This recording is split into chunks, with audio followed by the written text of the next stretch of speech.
ও আল্লাহ, তুমি আমার এবং আমার সন্তানের রক্ষা করো। ঝড়ো বৃষ্টির মধ্যে এক গর্ভবতী নারী তার নিষ্পাপ শিশুকন্যাকে কোলে নিয়ে দ্রুত পায়ে ছুটছিল। বিদ্যুৎ চমকাচ্ছে জোরে জোরে। সেই নারী কে ছিল যে এই নির্জন জঙ্গলে ছুটে আসছিল, যেন তার জীবনের ভয়ঙ্কর বিপদ? সেই নারী যার সন্তানের জন্মের সময় ঘনিয়ে এসেছে এবং যে নির্জন জঙ্গলে যন্ত্রণায় ছটফট করছে। এমন এক আত্মাকে নাড়িয়ে দেওয়া গল্প যা তোমার চোখে জল এনে দেবে, হৃদয়কে দুঃখে ভরিয়ে তুলবে এবং জীবনের নির্মম সত্যগুলোকে সামনে তুলে ধরবে। দিনের সময় ছিল এবং একটি ছোট মাটির ঘরের উঠোনে ফাতিমা সেলাই মেশিনে বসে ঝুঁকে কাপড় সেলাই করছিল। আজ তাকে গ্রামের কয়েকজন নারীর কাপড় সম্পূর্ণ করে দিতে হবে। প্রত্যেক সুতো এবং প্রত্যেক সেলাইয়ের সাথে ফাতিমার চোখে পরিশ্রম এবং চিন্তার ঝলক দেখা যাচ্ছিল। কাপড় সেলাই করার পর ফাতিমা দুধের ফিডার তৈরি করল এবং তার 1 বছরের শিশুকন্যা আয়েশার মুখে লাগিয়ে দিল। নিষ্পাপ শিশুকন্যা দুধ খেল এবং খুশিতে হাসি বেরিয়ে এলো। ফাতিমার চোখে একটি ছোট চমক ফিরে এলো। সে আয়েশাকে দোলায় শুইয়ে ঘুম পাড়ালো এবং তারপর রান্নাঘরের দিকে চলে গেল, যাতে খাবার তৈরি করতে পারে। খাবার তৈরি করতে করতে তার মুখে গভীর দুঃখ এবং অস্থিরতা ছিল। সে মনে মনে হিসাব করছিল যে এই মাসে সেলাইয়ের কত টাকা হবে এবং ঘরের জন্য কোন রাশন কিনতে হবে। তখনই দরজার শব্দ তার চিন্তা ভেঙে দিল। রহিম ভিতরে এলো। বিরক্তির সাথে সে সোজা খাটে বসে পড়ল। ফাতিমা তাড়াতাড়ি খাবার বের করল এবং রহিমের সামনে রাখল। কিন্তু রহিমের মুখে রাগ স্পষ্ট দেখা যাচ্ছিল। ফাতিমা একটি ঠান্ডা নিঃশ্বাস নিল এবং তার কাছে গিয়ে বসল। হাত কাঁধে রেখে বলল, রহিম, চিন্তিত কেন? শীঘ্রই চাকরি পেয়ে যাবে তুমি। দেখো, আমি ঘরে সেলাইও করছি, খরচ তো বেরিয়ে আসে। এখনও গ্রামের কয়েকজন নারীর কাপড় সেলাই করতে আছে, তাদের থেকে একটু রাশান নিয়ে নেব। কিন্তু রহিম সঙ্গে সঙ্গে জ্বলে উঠল। তার কণ্ঠে রাগের গর্জন ছিল।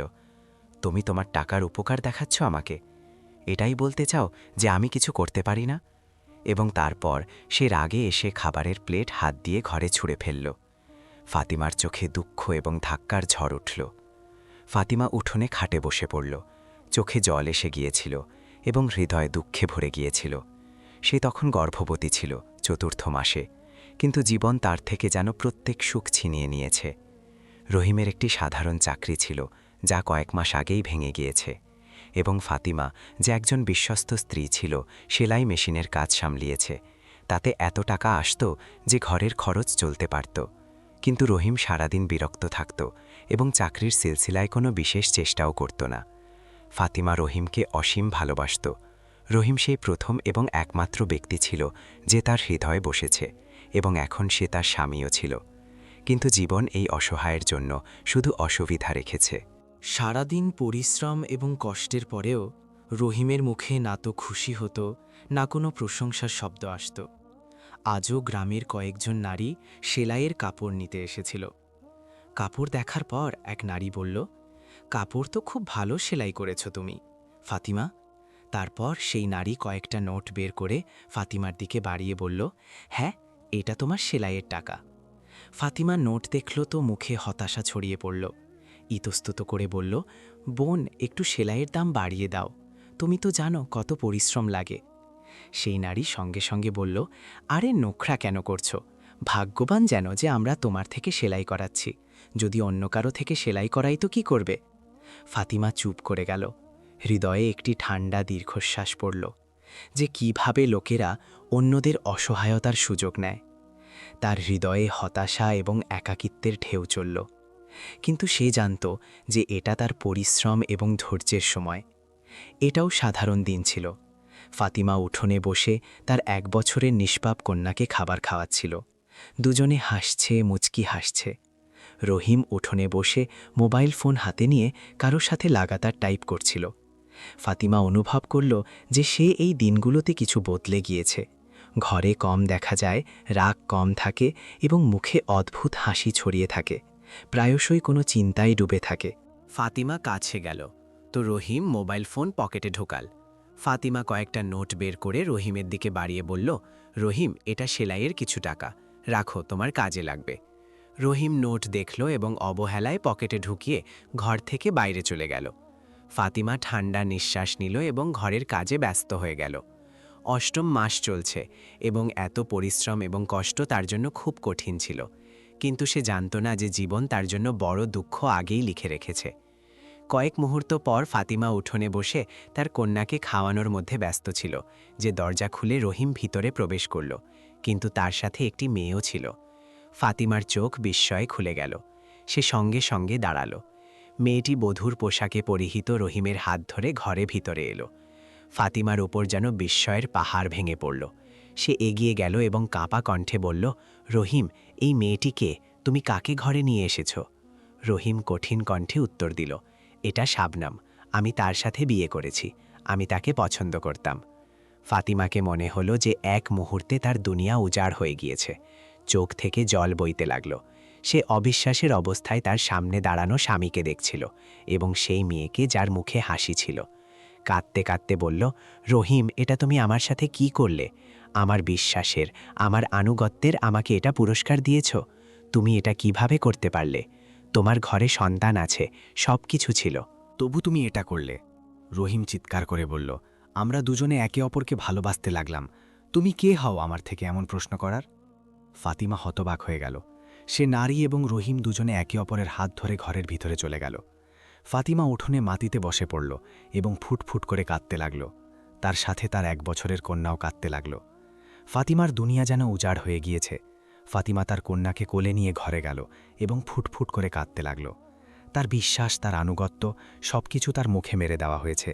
সে ভাবছিল যে কি রহিমকে কখনো অনুভব হয়নি যে সে তার জন্য কি কি করেছে, প্রত্যেক অবস্থায় তার সাথ দিয়েছে, ধৈর্য এবং কৃতজ্ঞতার সাথে কখনো অভিযোগ জিভে আসেনি, এবং তারই বিশ্বাসগুলো তাকে এটা পুরস্কার দিয়েছে।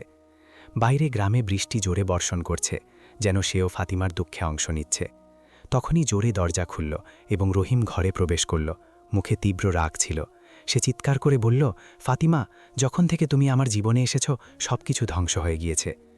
তোমার কারণে শাবনাম আমার থেকে রাগ করেছে। বলছে যতক্ষণ তুমি এই ঘর থেকে চলে না যাবে সে আমার সাথে এখানে থাকবে না। বলো এখন আমি কি করব? আমি তাকে ভালোবাসি। ফাতিমা হতবাক সেই অসংবেদনশীল মানুষকে দেখছিল যাকে সে অসীম ভালোবাসত। না তাকে তার 1 বছরের কন্যার খেয়াল ছিল না, তার গর্ভবতী স্ত্রীর, শুধু সেই নারীর যে আজই এই ঘরে এসেছে।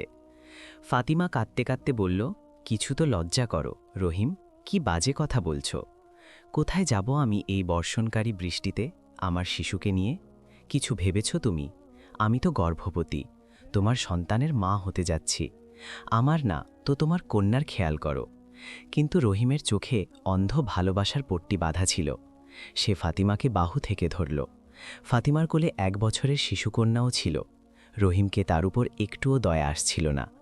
বাহু থেকে ধরে সে তাকে টেনে ঘর থেকে বাইরে নিয়ে এলো এবং দরজা থেকে বাইরে ছুঁড়ে ফেলল। মাটিতে পড়া ফাতিমা কাঁদতে কাঁদতে সেই অসংবেদনশীল মানুষকে দেখছিল যে দরজা বন্ধ করে চলে গেল। ফাতিমাকে মনে হলো যে সবকিছু শেষ হয়ে গিয়েছে। সে ফুটফুট করে কাঁদতে লাগল। তার গলার দুপট্টাকে শক্ত করে সামলে কোলে শিশুকে নিয়ে গ্রাম থেকে বাইরে যেতে লাগল। চোখ থেকে জল বইছে এবং হৃদয় ক্ষত থেকে চুর মারছিল। তার বিশ্বাসের এটা পুরস্কার কখনো ভুলতে পারবে না। সম্পূর্ণ গ্রাম তখন নীরবতায় ডুবে গিয়েছে। বৃষ্টি বর্ষণ করছে এবং লোকেরা তাদের ঘরে লুকিয়েছিল। ফাতিমা তার কন্যাকে বুকে চেপে দ্রুত পায়ে এগোচ্ছে। তখনই গ্রামের 2টি আবারা ছেলে সেই রাস্তা দিয়ে গেল। ফাতিমাকে দেখে হাসতে হাসতে বলল, আরে বলো তো, আমরা সাহায্য করব। তুমি কোথায় যাচ্ছ এই বর্ষণকারী বৃষ্টিতে? ফাতিমার চোখে রক্তে চড়ে গেল। সে চিৎকার করে বলল, আমাকে দুর্বল একদম মনে করো না, এখনই এখানে সবাইকে জড়ো করব। ছেলেরা হাসতে হাসতে এগিয়ে গেল। হয়তো তাদের ফাতিমার অবস্থায় দয়া এসেছে। ফাতিমা ছুটতে ছুটতে সেখান থেকে দূরে চলে গেল, যেন তার সম্মান এবং জীবন দুটোর জন্য ভয় পেয়েছে। চলতে চলতে ফাতিমা একটি ঘন জঙ্গলে বেরিয়ে এলো। বৃষ্টি জোরে বর্ষণ করছে, বিদ্যুৎ চমকাচ্ছে এবং প্রত্যেক মুহূর্ত ঠান্ডা এবং ভয় বাড়াচ্ছে। ফাতিমার চোখ থেকে অবিরাম জল বইছে এবং তার কোলে বসা 1 বছরের কন্যা আয়েশা জোরে জোরে কাঁদছে। হঠাৎ ফাতিমার পেটে তীব্র যন্ত্রণার ঢেউ চলল। সে সঙ্গে সঙ্গে একটি ঘন গাছের নিচে বসে পড়ল। একদিকে সে আয়েশাকে বসালো, যে বৃষ্টি, ঠান্ডা এবং ভয়ের তীব্রতায় কাঁদতে যাচ্ছে। ফাতিমার পেটে যন্ত্রণা বাড়তে যাচ্ছে। সে 2 হাত পেটের নিচে চিৎকার চিৎকার করে কাঁদতে শুরু করল। সেই নির্জন জঙ্গলে আল্লাহ ছাড়া কোনো সাহায্যকারী ছিল না। ফাতিমার কাছে শুধু তার অনুভূতি এবং যন্ত্রণার জল ছিল। প্রত্যেক মুহূর্ত তাকে এটা বুঝতে পারছে না যে এখন কি করবে। সে যন্ত্রণায় ছটফট করছে, চোখ জলে ভেজা ছিল এবং প্রত্যেক নিঃশ্বাসের সাথে ভয় এবং অসহায়ত্ব বাড়ছে। কয়েক মুহূর্ত পর ফাতিমা একটি সুন্দর শিশুকে জন্ম দিল। কিন্তু যখন সে শিশুকে কোলে নিল সে একদম চুপ ছিল। ফাতিমা সঙ্গে সঙ্গে তার মুখ থপথপাতে লাগল। চোখ থেকে জল বইতে লাগল। অবশ হয়ে সে গাছের সাথে ঠেক লাগিয়ে তার শিশুকে ঝাঁকুনি দিচ্ছে। তার শিশু যে এখনই জীবনের শুরু করছে, এখন ঠান্ডা এবং মৃত ছিল। ফাতিমা তাকে বুকে লাগাল এবং ফুটফুট করে কাঁদতে শুরু করল। হৃদয় এবং আত্মা থেকে সে আকাশের দিকে দেখে ফারিয়াদ করছে, ও আল্লাহ, আমি সেই ব্যক্তির কারণে আমার নিষ্পাপ শিশুকে হারিয়েছি। সেই মুহূর্তে তার হৃদয় এবং আত্মায় রহিমের সব ভালোবাসা আহত হয়ে গিয়েছে। সে জানত যে সেই অসংবেদনশীল মানুষের কারণে তার দুনিয়া উজাড় হয়ে গিয়েছে। সে কাঁদতে কাঁদতে তার শিশুর লাশকে বুকে লাগিয়ে জঙ্গলের নির্জনতায়, যন্ত্রণা এবং ধাক্কার তীব্রতায় আল্লাহ থেকে ন্যায়ের অনুরোধ করছে। ফাতিমা জানত যে রহিম হয়তো কখনো সেই মুহূর্তের বাস্তবতা বুঝবে না, কিন্তু একদিন তাকে অবশ্যই খোঁজ করতে হবে, দরদরে ঠোকর খেতে হবে, এবং হয়তো সেই মুহূর্তে ন্যায় অবশ্যই মিলবে। এবং হয়তো সেই মুহূর্তে ফাতিমার দীর্ঘশ্বাসগুলো আশ পর্যন্ত চলে গিয়েছে। অন্যদিকে রহিম তার স্ত্রী শাবনামের সাথে খুশি ছিল। কয়েকদিন সুখে কাটল, কিন্তু শীঘ্রই শাবনামের অধৈর্য এবং দাবিগুলো শুরু হলো। একদিন শাবনাম বলল, রহিম, কোনো পরিশ্রম মজুরি করো, কতক্ষণ পর্যন্ত তুমি ঘরে বসবে? রহিম বাধ্য হয়ে ঘর থেকে বাইরে চাকরির খোঁজে বেরোতে শুরু করল। সারাদিন সে খেতে পরিশ্রম করে, ঘাম ঝরায় এবং যা কিছু উপার্জন করে তা ঘরে নিয়ে আসে, কিন্তু শাবনাম কখনো তার থেকে খুশি হতো না। একদিন শাবনাম আবার তার অসন্তোষ প্রকাশ করল। রহিম, তুমি কোন ভালো চাকরি কেন দেখো না? এত কম টাকায় আমাদের কিভাবে চলবে? ঘরের খরচ তো কষ্ট করে চলে। রহিম সঙ্গে সঙ্গে বলে উঠল, আরে ফাতিমা তো তার টাকায় সব ঘরের খরচ চালিয়ে নিত। আমার তো কতকাল চাকরি ছিল না। আমি তোমাকে এত টাকা দিই, সেগুলো কোথায় যায়? এটা শোনা মাত্র শাবনাম হইচই তুলে দিল। সে চিৎকার করে উঠল, কাঁদতে লাগল এবং বলল, এখন সে তো ছিলই অভাগা, এখন তুমি তার তানা দেবে? এটা সব শুনে রহিম একটু দমে গেল, কিন্তু শাবনামের অসন্তোষ এবং অযথা দাবিগুলোর সামনে সে কিছু করতে পারল না। এভাবে সেই ঘরে ফাতিমার উল্লেখ করাও একরকম গুনাহ হয়ে গেল। যেন কেউ বললে সঙ্গে সঙ্গে শাবনামের চিৎকার এবং অভিযোগ শুরু হয়ে যেত। সময়ের চাকা ঘুরতে থাকল এবং রহিম এবং শাবনামের বিয়ে হয়ে 5 বছর হয়ে গেল। শাবনাম এখনও সন্তানহীন ছিল। সে প্রত্যেক সময় চিৎকার করে, চিল্লায় এবং রহিম কষ্ট করে তাকে সহ্য করে। ঘরে প্রত্যেক মুহূর্ত তার অভিযোগ এবং দাবিগুলোর গুঞ্জন থাকত। তারা দুজনে ওষুধ চেষ্টা করেছে, কিন্তু কোনো উন্নতি হয়নি। রহিম দিনরাত অস্থির থাকতে লাগল। তার স্বাস্থ্য দিন দিন দুর্বল হচ্ছে। সে গাধার মতো পরিশ্রম মজুরি করে শুধু শাবনামের ইচ্ছা পূরণ করার জন্য, এবং এটা এখন সহজ ছিল না। দিনরাতের পরিশ্রমের পরেও শাবনামের অভিযোগ এবং সন্তানহীনতার দুঃখ তার হৃদয়ে বারবার পড়ে তাকে টুকরো টুকরো করছে। এটাও সাধারণ দিন ছিল। রহিম তার কিছু জরুরি কাগজপত্র খুঁজছে। তার এক বন্ধু বলেছে যে সে তাকে বাইরের ভিসা লাগিয়ে দেবে, কিন্তু ঘরে এসে তাকে তার পুরনো কাগজপত্র মিলছে না। তখনই সে একটি পুরনো বাক্স খুলল। সেটা ধুলো এবং মাটিতে ভরা ছিল, এবং ভিতরের জিনিস পুরনো যুগের স্মৃতি ছড়াচ্ছে। যখন সে বাক্স খুলল তখন হঠাৎ একটি ছবি তার সামনে পড়ে গেল। রহিম ছবি তুলল এবং দেখতে দেখতে দুনিয়া যেন থেমে গেল। ছবিতে সে ফাতিমা এবং তার 1 বছরের কন্যা হাসতে হাসতে দাঁড়িয়েছিল। সেই মুহূর্ত যখন তার কন্যা শুধু 1 বছরের ছিল এবং ফাতিমা এখনও তার সাথে ছিল, সব মনে পড়ে গেল। রহিম ছবি ধরে দাঁড়িয়ে রইল। চোখ থেকে জল বইতে লাগল। হৃদয়ে একটি ভারী বোঝা ছড়িয়ে পড়ল। সে ছবি তাকে ফাতিমার স্মৃতি মনে করাচ্ছে, তার বিশ্বাস, ত্যাগ এবং সে সব কিছু যা সে হারিয়েছে। তখনই শাবনাম ঘরে এলো। সে দেখল যে রহিম মাটিতে হাতে হাত রেখে ছটফট করছে, চোখ থেকে জল ঝরছে। সঙ্গে সঙ্গে তার দিকে এগিয়ে গেল, কিন্তু ছবি দেখে তার চোখে কঠোরতা এবং রাগ ছড়িয়ে পড়ল। তুমি আমাকে ধোঁকা দিয়েছ। এটা সেই নারীর অভিশাপ যে আমাদের এখানে সন্তান নেই। শাবনামকে রহিমের অবস্থার একটুও খেয়াল ছিল না। সে চিৎকার চিল্লাতে সেখান থেকে চলে গেল। রহিম মুহূর্তে সংজ্ঞা হারাল। যখন তাকে সংজ্ঞা ফিরে এলো, সে ঘরে খাটে পড়েছিল এবং আজই গ্রামের হেকিম বসেছিল, গম্ভীরভাবে তার পরীক্ষা করছে। রহিম অবশ কণ্ঠে বলল, হেকিম সাহেব, কি হয়েছে আমাকে? শাবনাম কোথায়? হেকিম গম্ভীরভাবে উত্তর দিল, জানি না। গ্রামের কয়েকজন লোক আমাকে খবর দিয়েছে যে তুমি ঘরে অজ্ঞান পড়ে আছো, তাই আমি তোমার পরীক্ষা করতে এসেছি। তোমাকে হার্ট অ্যাটাক হয়েছে, তোমার খেয়াল রাখো, তোমার স্বাস্থ্য খুব খারাপ। শুনে আসছে যে তোমার স্ত্রী ঘর থেকে বাইরে চিৎকার চিল্লাতে যাচ্ছে এবং বলছে যে আমার স্বামী বড় ধোঁকাবাজ, সে আমাকে ধোঁকা দিয়েছে। যখন গ্রামবাসী এখানে এলো তুমি অজ্ঞান পড়েছিলে এবং আমি তোমার স্ত্রীকে দেখিনি। এটা শুনে রহিমের বিস্ময়ের পাহাড় ভেঙে পড়ল।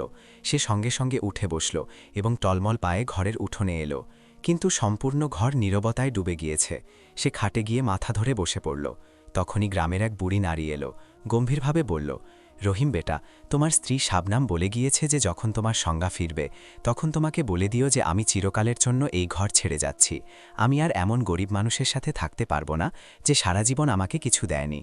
বুড়ি নারী এই বার্তা দিয়ে চলে গেল। রহিম হৃদয়ে হাত রেখে খাটে ঢেলে পড়ল। সে ফুটফুট করে কাঁদতে লাগল। সময় যেন তার মুখে চড় মেরেছে। তার মনে ফাতিমার বিশ্বাসযোগ্যতা, ত্যাগ এবং সেই সব স্মৃতি দৌড়তে লাগল যে কত অসুবিধাজনক অবস্থায় সে তার সাথে জীবন কাটিয়েছে, ঘরের সব খরচ উঠিয়েছে এবং কখনো অভিযোগ জিভে আনেনি। এবং শাবনামের মতো অকৃতজ্ঞ নারী, যার জন্য সে ফাতিমা এবং তার নিষ্পাপ কন্যাকে ঘর থেকে বের করেছে, যার জন্য সে দিনরাত গাধার মতো কাজ করেছে, আজ বলে গিয়েছে যে রহিম তাকে কিছু দেয়নি। রহিম সময়ের হাত থেকে বেরিয়ে যাওয়ার অনুভূতি করছে। এখন তার ভাগ্যে শুধু অনুতাপই বাকি ছিল। সে ফুটফুট করে কাঁদতে থাকল, ফাতিমার প্রত্যেক মুহূর্তের তিক্ততা এবং তার অসহায়ত্বের সাথে। রহিম সারা দিন খাটে পড়ে থাকত। দিন দিন পড়তে থাকা স্বাস্থ্য এবং অনুতাপগুলো তাকে একদম অবশ করে দিয়েছে। কিন্তু একদিন কিছু ভেবে সে সাহস করল এবং ঘর থেকে বাইরে বেরিয়ে এলো। চোখে জল এবং হৃদয়ে একটি আশার চমক ছিল। ফাতিমা কোথায় গিয়েছে? আমার কন্যা এখন কেমন হয়েছে? মা হতে যাচ্ছিল, না জানি কোথায় চলে গিয়েছে। সে লাঠির সাহায্য নিয়ে কষ্ট করে চলছে, যেন তারই পাপগুলো তার কোমর ভেঙে রেখেছে। চলতে চলতে সে একটি ঘন জঙ্গলে পৌঁছাল। একটি গাছের সাথে ঠেক লাগিয়ে বসে পড়ল এবং গভীর নিঃশ্বাস নিতে লাগল। চোখ থেকে অবিরাম জল বইছে। হঠাৎ তার কানে কোনো নারীর কান্নার শব্দ পড়ল। বিস্মিত হয়ে সে শব্দের দিকে এগিয়ে গেল। একটু এগিয়ে চলার পর একটি দৃশ্য তার পা মাটি থেকে আটকে দিল। একটি কবর ছিল এবং তার কাছে এক নারী বসে কাঁদছে। কবর হয়তো কোনো নিষ্পাপ শিশুর ছিল। নারীর মুখ এখনও রহিমকে দেখা যায়নি, কিন্তু যেই সে একটু এগিয়ে গেল এবং সেই নারীর মুখে নজর পড়ল, তার দুনিয়া যেন থেমে গেল। সেই নারী অন্য কেউ নয়, বরং ফাতিমা ছিল। যখন ফাতিমা চোখ তুলে সামনে দাঁড়ানো রহিমকে দেখল, তো তার চোখে ঘৃণার চমক এলো। সে সঙ্গে সঙ্গে উঠে দাঁড়াল। রহিম পরের মুহূর্তে ফাতিমার পায়ে পড়ে গেল এবং কাঁদতে লাগল। খোদার জন্য ফাতিমা, ক্ষমা করো আমাকে। আমাকে তোমার ক্ষমার চাহিদা আছে। আমাকে ক্ষমা করো, আমি অনেক পাপ করেছি। ফাতিমা রাগে তাকে দেখছিল এবং তার হৃদয়ে সেই বছরগুলোর যন্ত্রণা এবং ধোঁকা এখনও তাজা ছিল। ফাতিমা চিৎকার করে বলল, তুমি যেমন মানুষকে কখনো ক্ষমা মিলবে না, তুমি তোমারই নিষ্পাপ শিশুর খুনি। রহিম বিস্মিত এবং অস্থির ফাতিমাকে দেখতে লাগল। ফাতিমা কাঁদতে কাঁদতে বলল, জানো এটা কার কবর? রহিম বিস্ময়ে মাথা নাড়তে লাগল। ফাতিমা বলল, এটা আমার নিষ্পাপ শিশুর কবর। যেদিন তুমি আমাকে ঘর থেকে বের করলে, এই নিষ্পাপ দুনিয়ায় এসেছে, কিন্তু আমি তাকে আমার হাতে এখানে দাফন করেছি। বলো, কোন জিনিসের ক্ষমা দেব আমি তোমাকে? এই কথার যে তুমি আমাকে ঘর থেকে বের করেছ? এই কথার যে আমি আমার নিষ্পাপ কন্যার সাথে দরদরের ঠোকর খেয়েছি? বা এই কথার যে তোমার কারণে আমি আমার নিষ্পাপ শিশুকে হারিয়েছি? বলো, কোন কথার ক্ষমা দেব? রহিমের মুখ লজ্জায় ঝুঁকে গেল। হৃদয় যেন দুঃখে ফেটে যাচ্ছে। ফাতিমা চিৎকার করে বলল, আমি এবং আমার কন্যা আমাদের জীবনে এগিয়ে গিয়েছি। আবার আমাকে তোমার মুখ দেখিও না। আমি বলেছিলাম যে আল্লাহ ন্যায় অবশ্যই করবে এবং এই জায়গায় আল্লাহ তোমাকে অবশ্যই নিয়ে আসবে। এটাই তোমার জীবন। এখন তুমি এই অপমানের জীবন কাটাবে এবং এই জঙ্গলে ধুলো খুঁজে বেড়াবে। তোমার জন্য আমার কাছে কোনো ক্ষমা নেই। ফাতিমা কাঁদতে কাঁদতে সেখান থেকে ঘুরে গেল। রহিম সেখানে কবরের কাছে বসে রইল। চোখ পাথর হয়ে গিয়েছে, হৃদয় যেন দুঃখে ফেটে যাচ্ছে। সে চিৎকার করে কাঁদতে লাগল। কবরের ওপর হাত ফেরায় এবং বলে, আমার নিষ্পাপ শিশু, আমাকে ক্ষমা করো। আমি তোমার গুনাহগার, আমি খুনি। সে কাঁদছে, কিন্তু তার ভাগ্যে কোনো ক্ষমা ছিল না। রহিম সেখানে পড়ে থাকত, কখনো কবরের সাথে কথা বলতো, তো কখনো ক্ষমা চাইত। ধীরে ধীরে লোকেরা প্রচার করতে লাগল যে জঙ্গলে এক পাগল থাকে, এক কবরের কাছে বসে থাকে এবং শুধু এটাই বলে, আমাকে ক্ষমা করো, আমি খুনি। একদিন লোকেরা রহিমের কাছের কাছে এক লাশও পেল। দুর্গন্ধে ডুবে যাওয়া লোকেরা কষ্ট করে এক গর্ত খুঁড়ল এবং তাকে দাফন করল। হয়তো এটাই অঞ্জাম হয় তাদের, যারা তাদের আনুগত্যপূর্ণ সম্পর্কের কদর করে না, যারা অহংকার এবং শক্তির নেশায় অত্যাচারের চরম করে, কিন্তু ভুলে যায় যে আল্লাহর লাঠি নীরবে, এবং যখন আল্লাহর ধরা আসে তো বড় বড় বুদ্ধিমানও ঠিকানায় আসে। যদি তোমাদের এই গল্প ভালো লেগে থাকে তো চ্যানেল সাবস্ক্রাইব করো, কমেন্টে আমাদের অবশ্যই বলো যে এই গল্প থেকে তোমাদের কী শিক্ষা মিলেছে।